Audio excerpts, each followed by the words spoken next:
Hi students, నిన్న psychology important topics మీద video చేసిన తర్వాత చాలామంది స్టూడెంట్స్ అయితే రెస్పాండ్ అయ్యారన్నమాట. సో సోషియాలజీ ఇంపార్టెంట్ టాపిక్స్ కావాలి, అలాగే ఎనాటమీ ఫిజియాలజీ ఇంపార్టెంట్ టాపిక్స్ కావాలి, అలాగే ఎగ్జామ్స్ డేట్స్ ఎప్పుడని చాలామంది స్టూడెంట్స్ అయితే మోస్ట్లీ కామెంట్ చేశారు.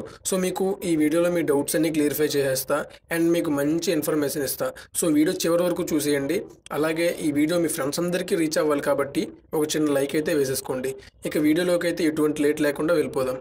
సో మీరు అడిగిన సోషియాలజీ ఇంపార్టెంట్ టాపిక్స్, అలాగే anatomy and physiology important topics అన్నింటి మీద నేను వీడియోలు అయితే చేస్తాను. ఈ వీక్లో మీరు అడిగిన వీడియోలన్నీ వస్తాయి. సో మీరు ఎటువంటి ప్రాబ్లం అయితే ఫేస్ చేయాల్సిన అవసరం లేదు.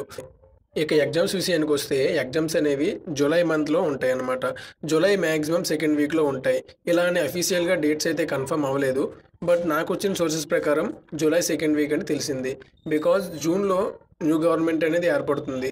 సో జూన్లో ఎటువంటివి కూడా ఉండవు అన్నమాట. మ్యాక్సిమం జూలై సెకండ్ వీక్ అనేది మీకు ఎగ్జామ్స్ అయితే ఉంటాయి. ఇదైతే ఫిక్స్ అయిపోండి, జూలైలో మీ ఎగ్జామ్స్. ఇంకా 40 డేస్ మాత్రమే మీకు టైం ఉంది. సో మీరు ఎలా చదివితే ఈ 40 డేస్లో పాస్ అయిపోతారు, లేదా ఎలా చదివితే ఈ 40 డేస్లో మీకు డిస్టెన్స్ని కొడతారని ఈ వీడియోలో క్లియర్గా తెలుసుకుందాం. First, future plannings. మీ అందరికీ ఫ్యూచర్ ప్లానింగ్స్ అనేవి ఖచ్చితంగా ఉంటాయి. ఎందుకంటే ఇప్పుడు మీరు చదివేది కూడా వాటి కోసమే. మీరు మీ ఫ్యూచర్ని ఎలా ఊహించుకుంటున్నారో అలాగే జరగాలంటే ఇప్పటి నుంచి మీరు చదవాలి. ఇప్పటి వరకు మీరు ఎన్ని పనులు చేసినా సరే, మీరు చదవకుండా ఉండినా సరే ఇప్పటి నుంచి చదవడం స్టార్ట్ చేయండి. కరెక్ట్గా ఎగ్జామ్కి ఇంకా 40 డేస్ మాత్రమే టైం ఉంది. నువ్వు తలుచుకుంటే ఈ 40 డేస్లో డిస్టెన్స్ని కొట్టగలవు. అలా ఎలా అన్నా అంటే నేనున్నా మీకు. మన ఛానల్లో ఉన్న బీఎస్సీ నర్సింగ్ ప్లేలిస్ట్లో ఉన్న అన్ని వీడియోస్ ఇంకొకసారి చూసేయి.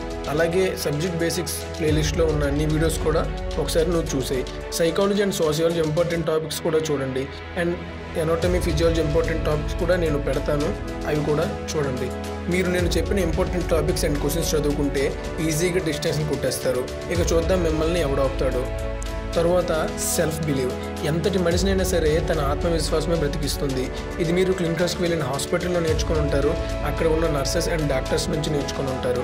సో సెల్ఫ్ బిలీవ్ అనేది మీకు ఏ రేంజ్లో ఉండాలంటే నేను ఇక చెప్పలేను, మీరే ఇమాజిన్ చేసుకోవాలి. మోటివేషన్ అయినా సరే ఎవరో మీకు ఇవ్వడం ఏంటి, నీ సెల్ఫ్కి నువ్వే ఇచ్చుకోవాలి. ఈ 40 డేస్లో డైలీ మోటివేషన్ నీ సెల్ఫ్కి నువ్వే ఇచ్చుకోవాలి. ఈ ప్రపంచంలో తనకి తానుగా ముందుకు వెళ్ళిన ఏ వ్యక్తి కూడా తిరిగి వెనక్కి తిరిగిన పరిస్థితి రాలేదు.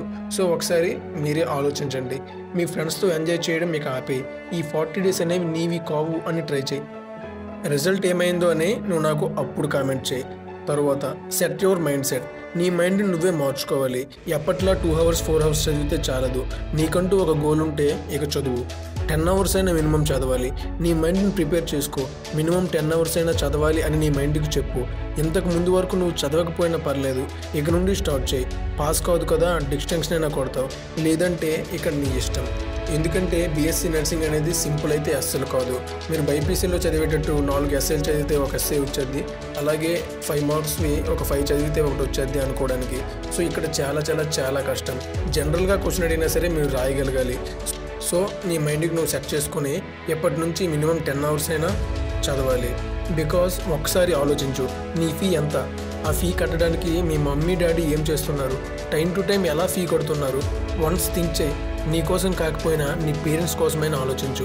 నీ మైండ్కి చెప్పు, ఈ 40 డేస్ అనేవి నాకు సహకరించు అని. మీరు డిస్టెన్షనే కొట్టాల్సిన అవసరం లేదు. జస్ట్ పాస్ అయినా సరే మీ పేరెంట్స్ మొహంలో ఒక హ్యాపీనెస్ని అయితే చూస్తారు. దానికోసమైనా చదవండి. బికాజ్ మీ పేరెంట్స్కి మీ నుండి ఇచ్చేది కేవలం హ్యాపీనెస్ మాత్రమే. దాన్ని కూడా మీరు మిస్ చేస్తే ఇక మీకంటే దురదృష్టవంతుడు అనేవాడు ఈ లోకంలోనే ఉండడు. అండ్ తరువాత స్టే అవే ఫ్రమ్ రిలేషన్షిప్స్. ఈ విషయాన్ని ముఖ్యంగా మీకు మాత్రమే చెప్పాలి. బికాజ్ మీ ఏజ్ అనేది అలాంటిది. ప్రజెంట్ మీ ఏజ్లో అట్రాక్షన్ అనేది చాలా కామన్. బట్ దాన్ని ముందు స్థాయికి తీసుకొని అస్సలు వెళ్ళవద్దు. ఫ్యూచర్లో ప్రాబ్లమ్స్ అనేవి ఖచ్చితంగా వస్తాయి. ఇన్ కేస్ మీరు ముందు స్థాయికి పట్టుకుపోతే ఎక్కడితో స్టాప్ చేసేయండి. బికాజ్ రిలేషన్షిప్ వల్ల మీరు అస్సలు చదవలేరు. మీ అటెన్షన్ అనేది మీ స్టడీపై ఉండదు, టైం వేస్ట్ అవుతుంది. ముఖ్యంగా మీరు అనుకున్నది అస్సలు సాధించలేరు. సో రిలేషన్షిప్కి మీరు ఎంత దూరంగా ఉంటే అంత బెటర్. ఒకసారి ఆలోచించండి, మీకు అవసరమా అని మీ మైండ్ని అడగండి. మీ మైండే ఆన్సర్ ఇస్తుంది. వన్స్ నువ్వు డిప్రెషన్లోకి వెళ్తే నిన్ను లేపడానికి ఎవడు రాడు. సో ఒక్క విషయం గుర్తుంచుకో, ఇప్పుడు నువ్వు రిలేషన్ పెట్టుకుంటే ఫ్యూచర్లో ప్రాబ్లమ్స్ ఫేస్ చేస్తావు.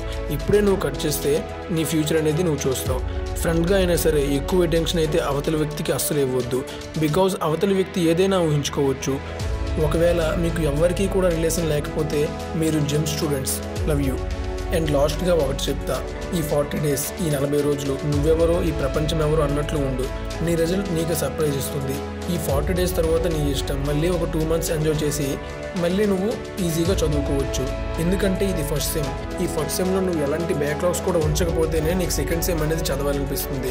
బట్ నువ్వు ఫస్ట్ సెమ్లోనే బ్యాక్లాగ్స్ ఉంచితే మాత్రం సెకండ్ సెమ్ నువ్వు అస్సలు చదవలేవు. సో ఇక నీ ఇష్టం. మరి ఎంజాయ్ వద్దు. మనకి ఇక ఈ ప్రపంచంతో సంబంధం లేదు. ఇక నీ ప్రపంచం మొత్తం books and pens and food మాత్రమే. Let's start students. ఇక చదవడం ప్రారంభించండి. మీ అందరికీ మంచి గ్రోత్ ఉండాలి అండ్ మంచి మార్క్స్ రావాలి, డిస్టింక్షన్ కొట్టాలని కోరుకుంటున్నాను. All the best students. Signing off, education purpose. Thank you. Have a nice day.